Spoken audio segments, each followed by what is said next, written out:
The broadcast is now starting. All attendees are in listen-only mode. Alrighty, hello everyone, and thank you for joining us today. This is part 9 of the 12-part webinar series on the 90-day business sprints, which is hosted by Chris Schneider, the CEO and president of the Exit Planning Institute, as well as the awarded Thought Leader of the Year. A few housekeeping notes before I turn it over to Chris today. First, my name is Drew English. I'm the program coordinator here at the Exit Planning Institute. I will be recording these webinars and will be sending out the link of the recording via email afterwards. So just look for an email from me later today with that recording. And then if you have any questions or anything, there's a chat box on the drop-down menu of GoToWebinar. You should see that on your screen. Go ahead and utilize that if you have any questions during the presentation, and I'll make sure to let Chris know there's a couple questions in there as well. But with that, I will go ahead and turn it over to Chris, and we can get going on today's webinar. So, Chris, it's all yours. All right, thanks, Drew. And sorry about that delay, everyone. I have a little technical glitch that I had to work out. So we're all here now. Welcome to our 9th webinar of the year on the 11 actions to rapidly grow value and unlock wealth. Today, we're going to talk about adopting a process and using value acceleration as your core management system. What we've been leading up to at this point, we pretty much have covered section 1 and section 2 of Walking to Destiny. Over the last several weeks, we've been going through, or several months, we've been going through the 4 core concepts. So now that we sort of understand what's going on in the market and the core concepts that we need to adopt in order to make a value acceleration successful, what we wanted to do today is let's look at the methodology itself and how it works. So we're going to go through each of the gates of the methodology. I'll connect the gates to the Value Maturity Index for you. We'll talk about deliverables in each of the gates, and then we'll wrap it up for this afternoon. So what is value acceleration? It's a proven process that focuses on value growth and aligning business, personal, and financial goals. Some of the benefits of value acceleration is it integrates the 3 legs into one master plan. So we talked early on about, exit planning concepts are really based on the 3 legs, right? Maximizing business value, making sure that you're prepared, and making sure that you're personally prepared. If master planning is the concept that exit planning is built on, value acceleration is how you actually implement it, which is, if you've been on any of my other webinars before, that's sort of my thing is, and one of the things I wanted to address in my book is, there's a lot of great concepts and a lot of books that tell you what to do, but sometimes you read those books and at the end of it, you say, well, those are great ideas. How do I actually do it? And so I really wanted to go a step further in Walking to Destiny and a very detailed description of how to actually implement this stuff into your business. Remember too that exit planning and value acceleration is grounded in action. So we need a system that is going to keep us focused on actions, getting things done, because we can talk all we want, but unless we take action, nothing is really going to change. So we need a system that focuses us on action, helps us prioritize actions, and then reinforces and sustains those improvements over a longer period of time.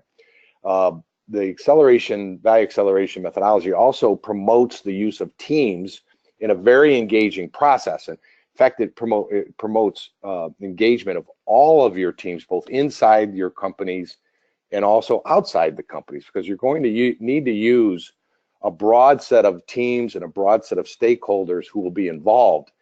So what value acceleration does is it gives us a common framework from which we can all work from, and we can move people in and out of the process as we move through the Value Maturity Index. It creates a very clear roadmap for success. So the method is based on a gating process that I've used since I was with Price Waterhouse in the 1990s. And each gate, within each gate, there are at least 1 or 2 core deliverables. And so it's very clear to lay out what needs to get done in order to advance the value of the business and for a successful exit. It provides you key deliverables and metrics, which I know as an owner myself, I always want to know, like, how do we know we're done? What defines success? And it results in a leap of value. It's not unusual for the value of your business to double or even triple using value acceleration. I've done it with clients. I'm doing it in some of my own businesses right now. So we're not talking about incremental increases in value. We're talking about leaps in value. Now, the value acceleration is if you think about it, is a process that really maximizes the fundamental value of the business. To accomplish that, owners need to recognize that the value drivers which lead to increased value, implement a system to ensure those opportunities get executed, and periodically revisit these value drivers to determine how the goals are being met and what changes are needed to either get on track or keep things on track. During the first phase of value acceleration, which we call risk mitigation, it's not uncommon for the business value to increase by a factor of 1 to 3 times cash, or up to 20 to 50%, with returns on investment easily in the double digits. Typically, I look at 10x returns on investment for what you spend. So if you spend $100,000, it's not out of the range of you to expect $1 million increase in value of the business. That's certainly something you want to consider before you go to market or before you begin to transition your business.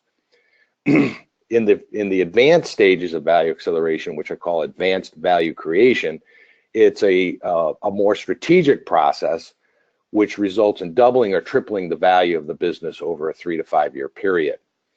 It should be undertaken only after completion of an exit readiness assessment, a business valuation, a risk mitigation program, and exit planning. After these steps, the owner is in a position to make decisions and a corresponding commitment to stay and grow the business or undertake the process to exit the business. If you decide that you want to stay and grow the business, you would then apply and move into what we call the advanced value creation process.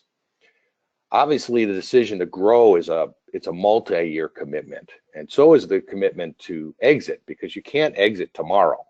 Both processes, whether you're growing the business or you're exiting the business, are multi-year commitments.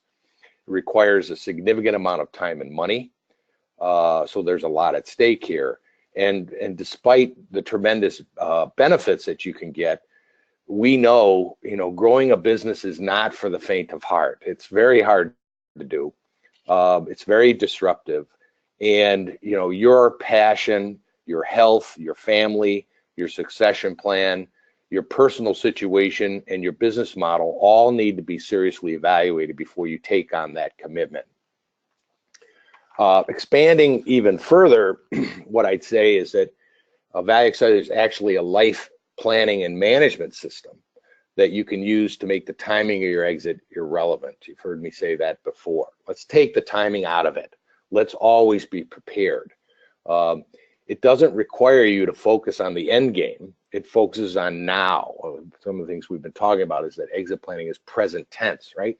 If you take care of things today, you're going to put yourself in a position where you're going to have lots of options to either hold your business, become independent of it, and collect a dividend from it, or look at multiple options, which gives you a lot of power when it comes to exiting your business. And if you happen to be one of the 1 out of 2 that are unlucky to be forced into exit, you're going to be prepared for that too. Okay?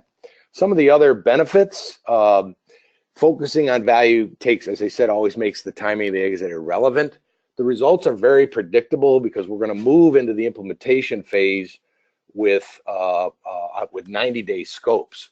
So we're going to be very selective about what projects we take on. We'll take on no more than 5 personal and 5 business.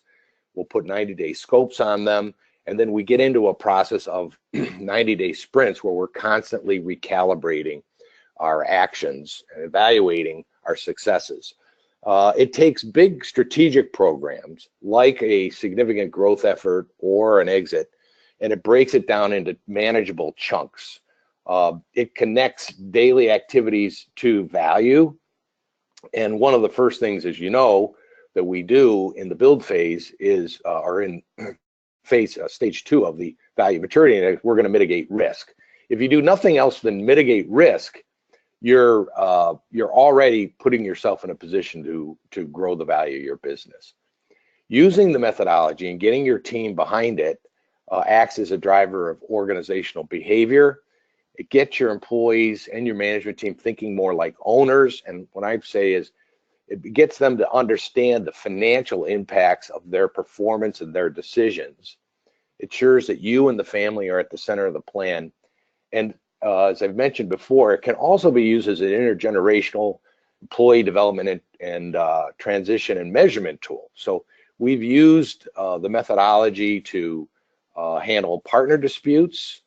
We've used the methodology to train the next generation within a family, or to get your management team in a position where they may be able to buy you out, or if you're doing an employee ownership program, to position the employees to be not just good employees, but to be solid owners.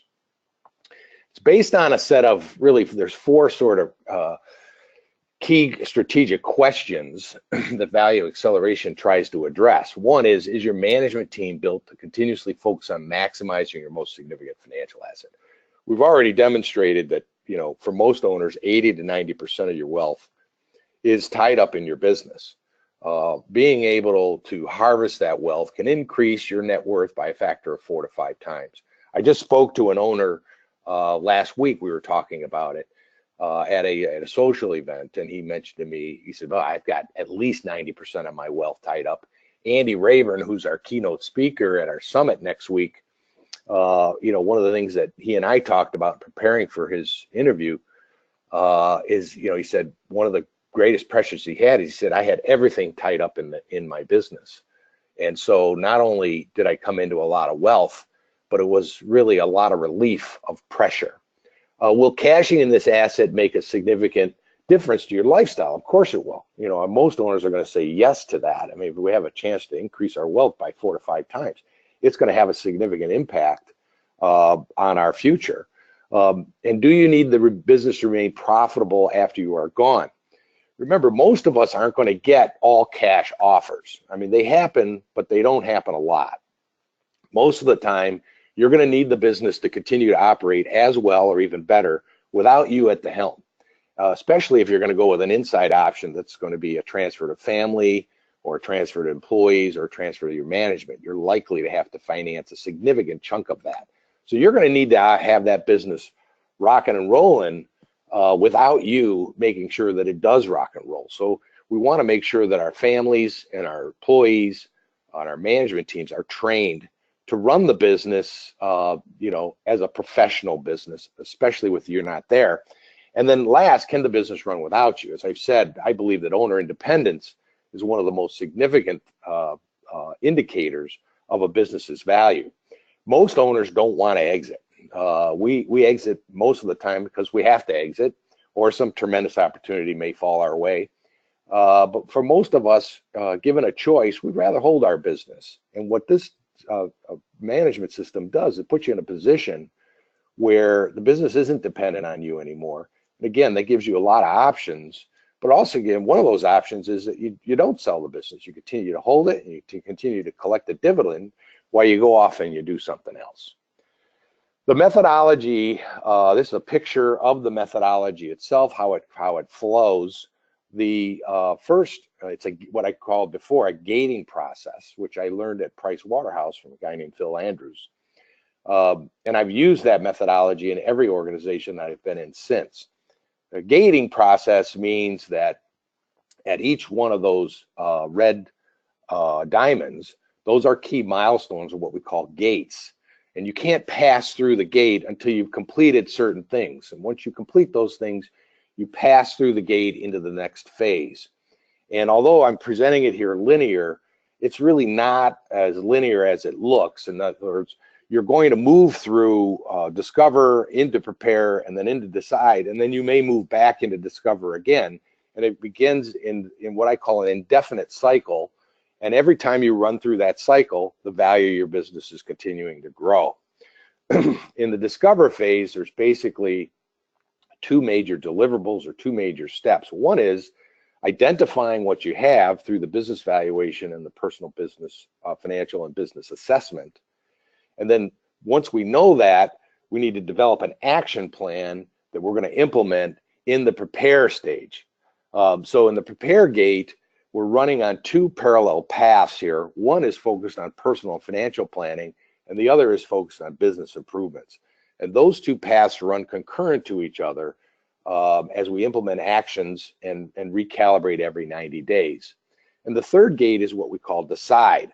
And in the decide gate, you're really asking yourself and bringing exit planning to the present by asking yourself every 90 days, do I want to keep growing or do I want to exit? I gave an example a couple of months ago of my own personal experience with one of my businesses where we were growing the business very rapidly over 5 years. But after about 5 years, myself and my partner started to think, maybe it's time to start thinking about positioning to exit. It took us 2 years to prepare the business to exit. And I shared with you, how our thinking sort of changed as we began to consider more seriously our exit path. In gate one, which is the discover gate, there's three strategic questions. Do I know what my business is worth today? And maybe more importantly, what it's potentially worth? Have I the specific value factors or value drivers that if I improve those would achieve a higher valuation? And then is it worth it? One of the stories that I've mentioned in the past is one of the owners I was working with that we looked at the business. It was growing very rapidly, and I felt if the business owner held it for another 2, 3, 4 years, we could double or even triple the value of the business. The beauty was that the business was saleable right now, but if he held it, we're looking at 2 to 3 times. And I put him in a position where I said, well, what do you want to do? Do you want to exit now or you want to exit later? And I was hoping he'd say, I want to exit later. But he decided it wasn't worth it, that because he had understood what he needed to get from the sale of the business, he was ready to make that exit at that time. And that turned into be a great investment opportunity for the potential or for the future buyer. As I said, there's two major deliverables in the discovery gate. The first one is the business valuation and personal financial and business assessment. We talked about that. We call that the triggering event. And that is the first step in the value acceleration process. It's always first. You should never skip it, whether you're on the buy side, the sell side, or the grow side. You should always start with that assessment because that's going to give you baseline information about where you are, what your potential is, and the actions you can specifically take to achieve those. There's two major deliverables that come out of that first step. One is the attractiveness and readiness assessment. Remember, we talked in the past about the 2 scores, and then correlating based on your scores where you fall in the range of value through a limited business valuation. And as I said, it's not uncommon for you to see a 300, here's an example of a customer I was working with in Kentucky, 300% increase in sales and a more than 500% increase in value over 6 years. The benefits of the triggering event, if you recall, are one, it establishes based on fact versus theory, right, versus guessing, what your present value is. It predicts the probability of succeeding with growth and transition strategies. One of the points we've talked about in the past is if you're not ready to exit, you're not ready to grow. The very same things that you would position the business to do for growth are the same things you could do to position the business to exit. So it's unlikely in that example I gave a couple months ago with CWR, even though they had sustained growth over a 3-year period, one of my pieces of advice to the owners, I didn't think he was going to be able to sustain it because the business wasn't positioned to be able to scale at that kind of a pace. Next, it identifies your profit gap, which is the difference between where you're performing, your particular business, and where the best-in-class companies are performing. And knowing that allows you to give you a sense for how much cash you might be leaving on the table each year because you're not operating at best in class. And then that can be further determined used to determine your value gap, which is where your business is presently valued versus where the best-in-class businesses at the same sales level would be valued if your performance metrics were improved. And just knowing those two numbers allows you to understand and answer that third question: is it worth it? You can say, I'm going to leave X amount of money on the table if I leave now, or if I stay with it, implement and invest in these improvement conditions. Well, how much money, how much value can I expect to generate out of it? So it gives you a more quantitative number that you can shoot for. And then last, it identifies the actions that you can take to obviously protect, build, and eventually harvest the value. The next deliverable in the Discover Gate is the prioritized action plan. So coming out of the triggering event, you're going to have this list of stuff you can do, right? We've got this list. Now what do we do? And we go into the planning process where ultimately what we're going to determine is what are 5 personal and 5 business actions we can complete in the next 90 days. Now, some of these are strategic projects, but we're going to break them down into what we can do in the next 90 days to start moving. I think when you take these big efforts and you break them down into these incremental steps, it makes it much more realistic as to whether or not you can achieve it. And it also helps you really identify the significant effort that's going to be required to actually achieve the long-term objective. And we're also in our planning process going to determine who needs to be involved in that. And we're going to get into what's the deliverable. How do we know when that particular action is complete? It allows us to give some order to this list of stuff that we can do to improve value. And as we go through that process, we're going to use this chart here to prioritize. So we're going to start off with de-risking type activities, which is stage 2 of the Value Maturity Index, protect value. Then we're going to move into more strategic type actions. We're going to build efficiencies into the business before we grow, so that we don't have choppy growth. We want sustained growth over a long period of time.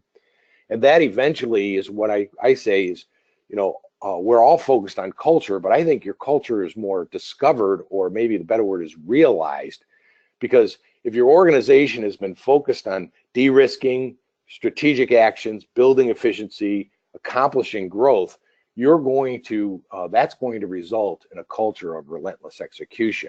Now, what's important to understand is the de-risking activities add value. If you do nothing else, that will add value. They're the easiest things to implement versus cultural things, which add the most value, but are also the most difficult and the most time-consuming and require the most investment to achieve. Now, again, presenting this linear, when I talk to owners about this, most of them will say that you're in a combination of things, but generally one of these categories is going to be your primary driver. Remember too that we're going to use workshops versus meetings to help our organization move through this process. And what we've done in Gate 1 is I present in Walking to Destiny several different types of workshops, planning workshops you do in that prioritized action plans. There's a start-stop workshop. You're going to do personal envisioning, business, and then you're going to do what I call the 6 Weeks to Better Business workshop series to actually construct your plan. It looks something like this. There's 6 workshops, and I do describe them in Walking to Destiny in a fair amount of detail. But there's basically 6 workshops that you're going to perform with your team after you get through personal envisioning and business envisioning. The first set of workshops, or first workshop, is really around educating your team. We've got to educate them on the process, what a deliverable is, what 90-day sprints are, how we're going to proceed, and help them understand the connection to value. Then we're going to move into our strategic. We're going to look out at least 3 to 5 years. For vision statements, I like to be looking out 10 or 20 years. From there, we're going to down into what we can do in the next year, and then what will further break it down into what we can do in the next 90 days. And after that, if you recall, we talked about opportunity assessments. We're going to line our organization by even breaking down the 90-day actions into the incremental 3, 4, or 5 milestones that we have to achieve in the next 90 days to make sure that we're on track and we're going to hit and accomplish that particular action in the next 90 days. And then finally, the last two workshops are built around defining metrics, both from your quarterly theme, your 90-day objectives, management dashboards, individual management dashboards, and your company dashboards. And in connecting all of those metrics. And really, what you really only want is you want a handful of key performance indicators that are going to give you a sense of where the business is going. Next month, we're going to talk about key performance indicators. And then last, we want to make sure that we build rhythm, and that's on a daily basis, on a weekly basis. We're going to use a series of workshops to build rhythm as we get into our 90-day sprints, our one-on-one monthly workshops, our monthly team accountability workshops. I would suggest you, if you're not having one, you have a monthly company meeting. I talk about how successful and how important that was at Flexalloy. And then again, ultimately your 90-day renewal workshop where you get the organization together, you have accountability as to what you got done and didn't get done, you learn from that, and then you recalibrate and you get after it again. At that point, we're ready to pass through gate one. We've assessed our baseline, we've determined what that is, we've determined what value acceleration is worth, what we have to do. We've put together a very detailed plan that connects our vision to our strategy, to our annual initiatives, to our quarterly actions, to our monthly milestones. Now, the prepare gate is really all built around implementation. Again, action, right? Exit planning is grounded in action. And we're going to be on these two concurrent paths. There's three primary questions you're addressing in this particular gate. Have you integrated risk management into your business model and personally today? Remember, in the Value Maturity Index, the second maturity and the first step in prioritizing actions is de-risking. And we want to make sure that we're doing that not just from a business standpoint, but personally as well. Do you take risk seriously enough? As entrepreneurs, we don't view risk as many of our advisors would view risk. There's no financial planner out there, at least no successful one, that would suggest that you have 80 or 90% of your net worth in one particular asset, which is your business. And so, but to us, in many of the conversations I have with my peers, as business owners, we think that our businesses are the least risky investments we have because we feel like, at least we feel or have the perception that we're in control of it. We certainly know that our businesses are providing us the best returns possible. But, I would challenge whether or not we take risks seriously enough, because remember, as we talked about, 50% of exits are forced. So, we've got 300 something people registered today. That means 150 or more of you out there are going to be forced into your exit, whether you like it or not. It's not going to be on your timeline. And most likely, if you're not prepared, it's not going to be anywhere near your terms. So you really need to take risks seriously enough and address that as the first set of actions you implement coming out of the triggering event in gate one. And then how much are you willing to risk to grow? As I said, the one owner I was working with, yeah, he would love to have a 2 to 3 times valuation, but he wasn't willing to risk what he had on the table, a bird in the hand, so to speak, in order to achieve that. And so that takes a little soul searching. It takes some professional analysis to determine what your risk profile is. And what happens is in this implementation phase, you may start out, I've had owners start out thinking they wanted to grow, and as we went through a couple of cycles and didn't get many things done, they came to the realization that they weren't enthusiastic about it, and they were not willing to make the investments to grow in order to achieve that growth, and they were able to come to the conclusion that it was time to get out now. Remember, when we protect value and we're implementing those de-risking actions, we need to make sure that we're doing that in all 3 legs of the 3 legs of the stool: personal, financial, and business. And so you might want to consider doing a business risk assessment and doing a personal and financial risk assessment with your financial planner, and your attorney. Once we've gone through protect value, which is the first set of actions we're implementing, now we're ready to move into the next set of actions, which is really more around building value. And we're going to move from those incremental and fairly simple to implement de-risking into more strategic, longer term focus. And we're going to be asking questions like, where should we focus to get the biggest bang for the buck, right? The value acceleration process will help you figure that out. Are you ready for growth? And remember, we want to work on efficiency, building efficiency and scalability into the business before we take on these significant growth efforts, not just because they're so difficult to achieve, but also because they're risky. So we want to make sure that we've built efficiency into our model, and that model is going to be able to scale. You know, Rayburn took the business from 8 million to 235 million over 20 years. And you know, there's no way we could achieve that if he wasn't out ahead of the curve, building efficiency into the model, so that as that rapid growth came, the organization was able to absorb it and respond to it properly. How do we sustain action and thereby improvements over the long term? I showed in the past something that was created by one of my peers in Australia, Craig West. He calls it the WOW curve. So typically what we find is that owners start into the process, and if there's a drop-off point, it's usually about 12 months into the process. And that's because, you know, we're starting to get into some real change, significant change actions, which is disruptive and it creates a fair amount of noise in the business. The other thing that happens is the organization, and what I have found in my 30 years of implementations, is that you can typically design and implement things faster than the organization can absorb it.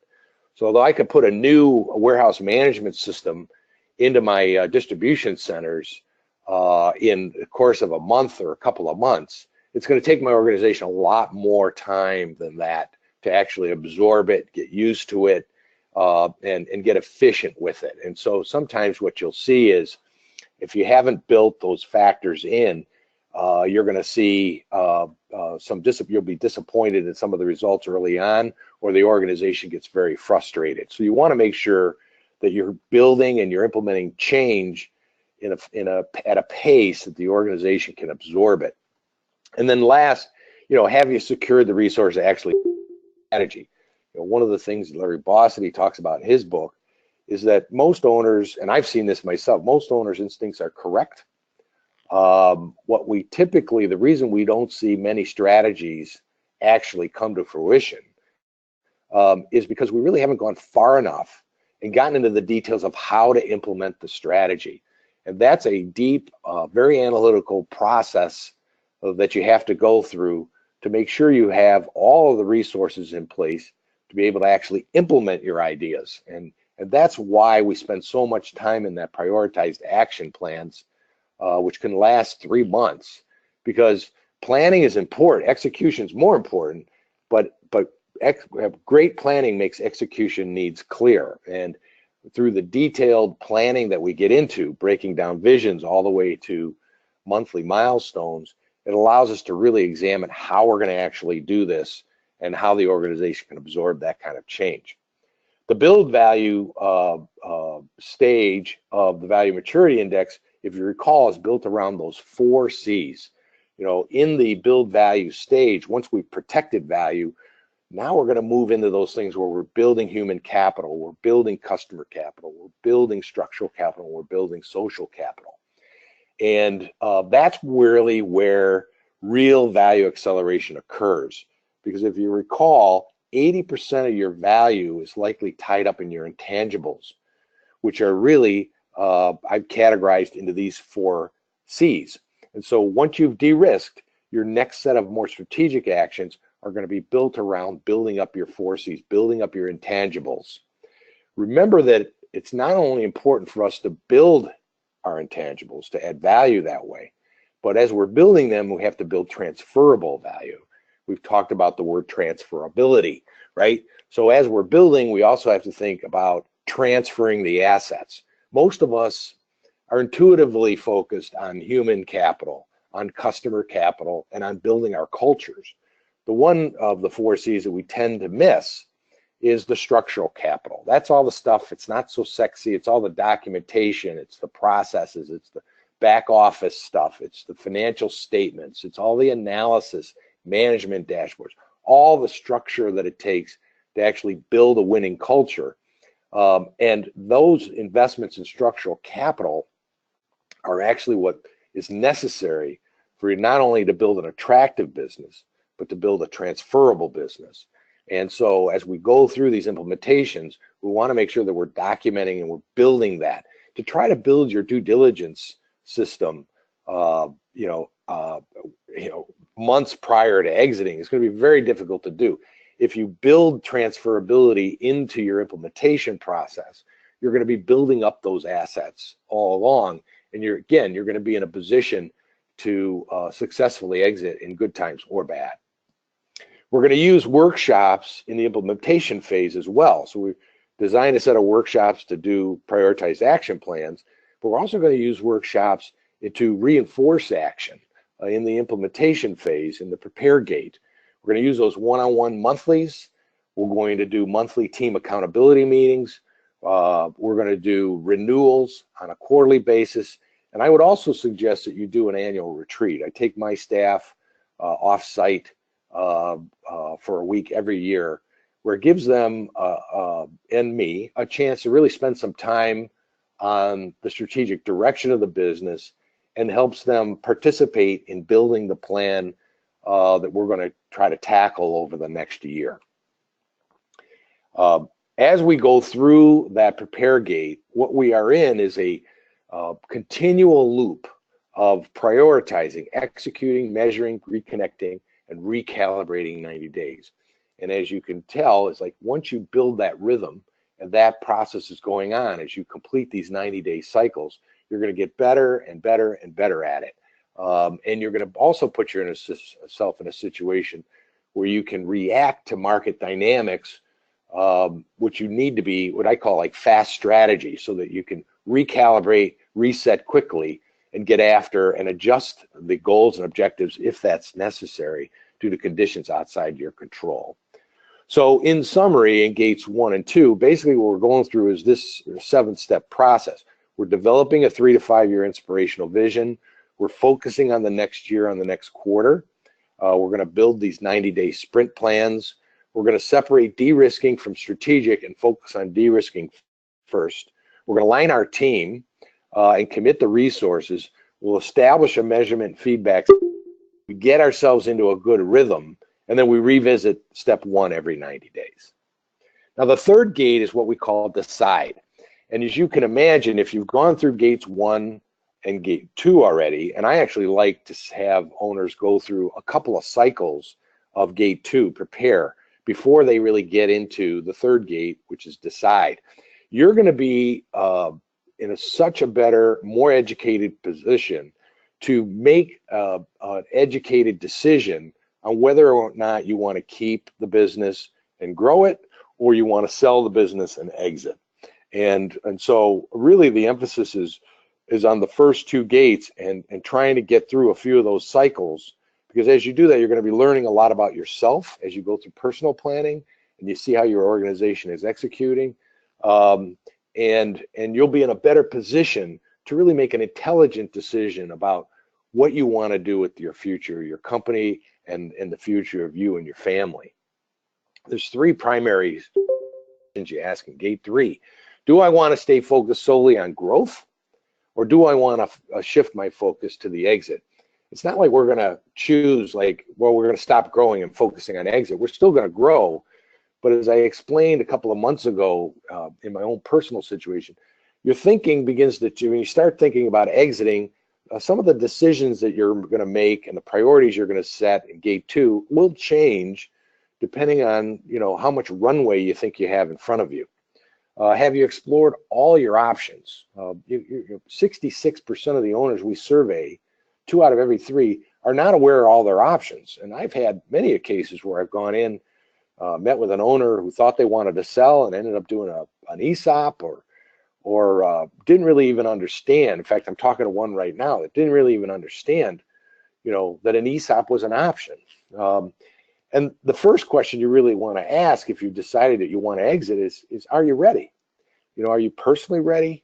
And is your business ready? You don't want to try to take on the exit track if you're not ready to do it. So as I said in my webinar a couple months ago, it took us 2 years to just get ourselves and get our business ready and positioned to have the option. It's not like we had to sell. We don't necessarily weren't going to sell. And I even talked to my own staff about, we always want to be in a position where we're ready for not just, contingency planning, but you never know when an unsolicited offer might come in.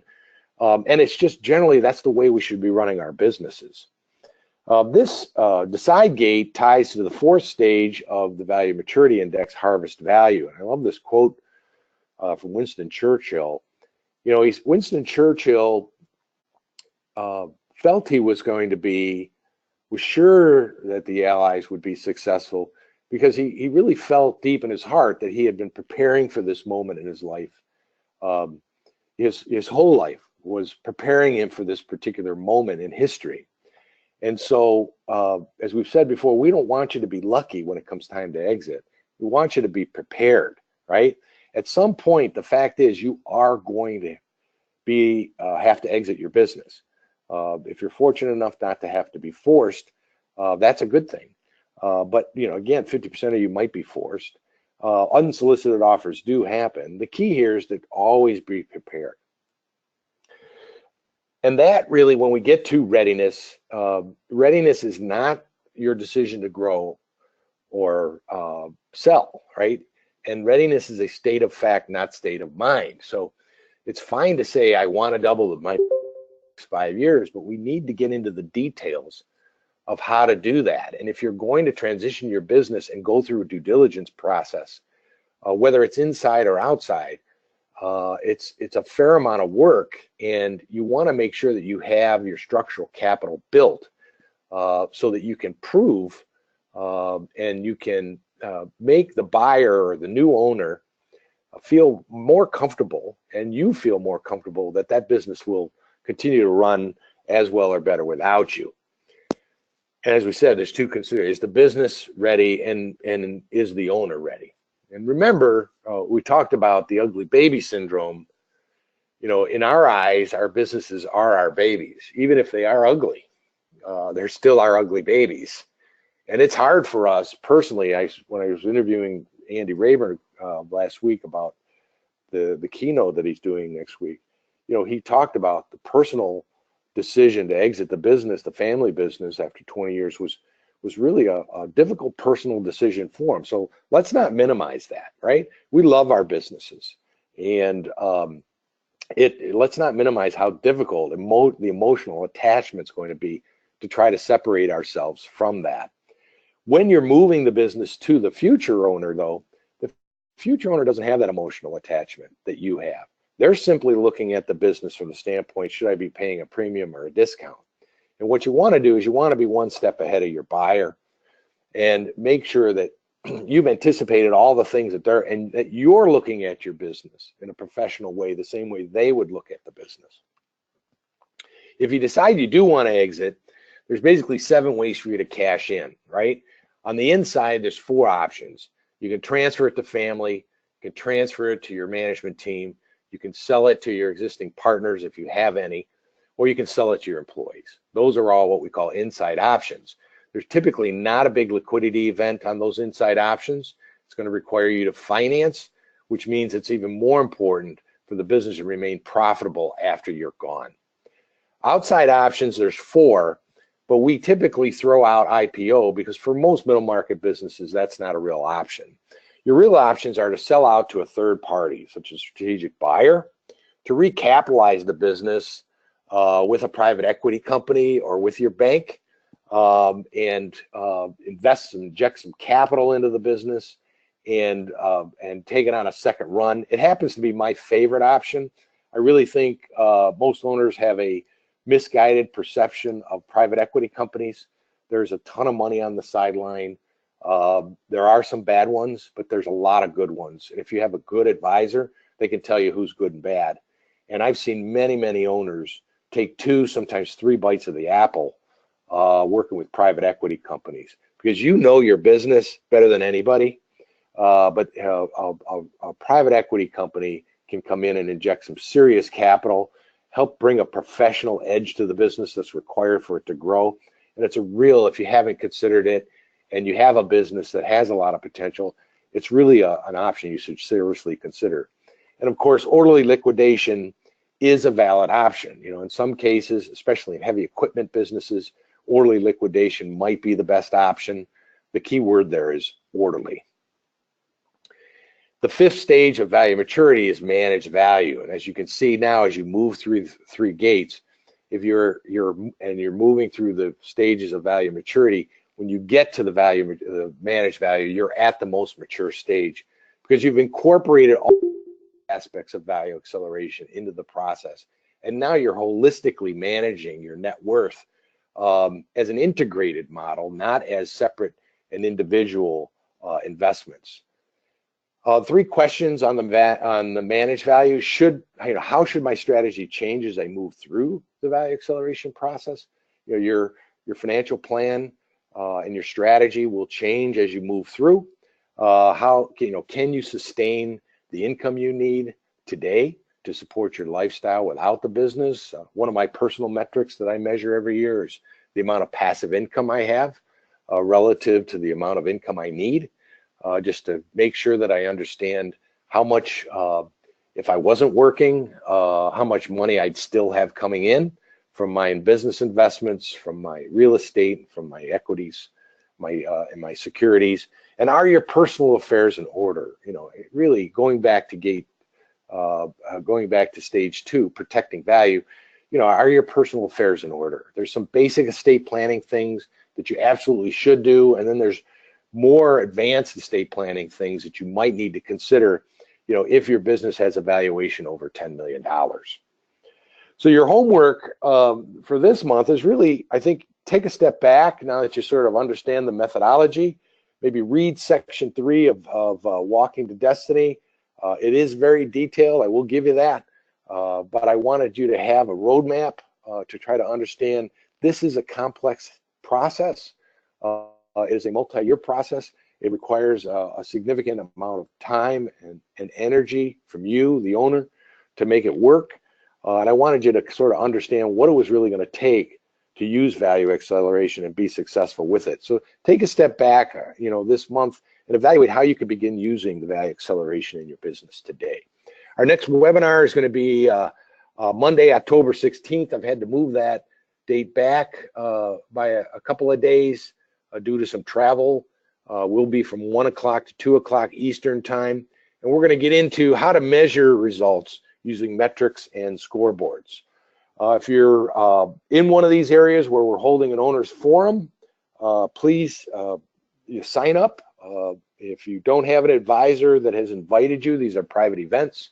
If you don't have an advisor that has invited you, call the EPI office and we can connect you in with somebody, or we can, you know, take your reservation right at EPI and get you into the event. These are one-day events that are very interactive. It's not like a bunch of people doing a presentation. They're very interactive sessions with advisors alike. Typically, it's a 80 to 90% owner to advisor, so you're not going to be inundated by advisors. And I think, you know, from the feedback we get, you're going to get a lot of value. Get yourself out of the office for a day and invest in yourself. You can always order my book if you haven't read it. I encourage you to go to exitplanninginstitute.org and take a look at it, download. We have free chapters you can download there, and I think it would really be worth your time. For this particular month, next month, I'll talk to you scorecard. I'm looking forward to seeing you at one of our owner forums coming up in the next couple of months. And for those of you that will be joining us at our summit next week in Scottsdale, Arizona, we pulled it off, where the show will go on, and we will see you in Scottsdale next week. Back to you, Drew. Awesome. Thank you, Chris. Appreciate it. We just had one question come across, and just if you could talk a little bit more or explain a little bit more about the social capital. Yes. That you're talking, if you could just touch on that real quick. And so social capital is really best defined by the culture of the organization, right? So how strong is your culture is what we're really measuring. And the strength of your culture is really going to be tied to how culture achieves its objectives and how well what the rhythm of your company is. So how well does it communicate? How well do you back each other up? And that's really facilitated in that implementation gate of gate 2, where you're getting into those workshops and you're building that communication and that rhythm, so that the business can really and the management team can really run the business without you. And those are all things that contribute to culture, and that's what we're measuring in social capital. Perfect. Thanks, Chris. Appreciate that. All righty. Well, with that, we will go ahead and conclude today's webinar. Chris, thank you for spending some time with us today. Thank you for everyone who joined us as well. I will be sending out a recording of the session here relatively soon, so just look for an email from me.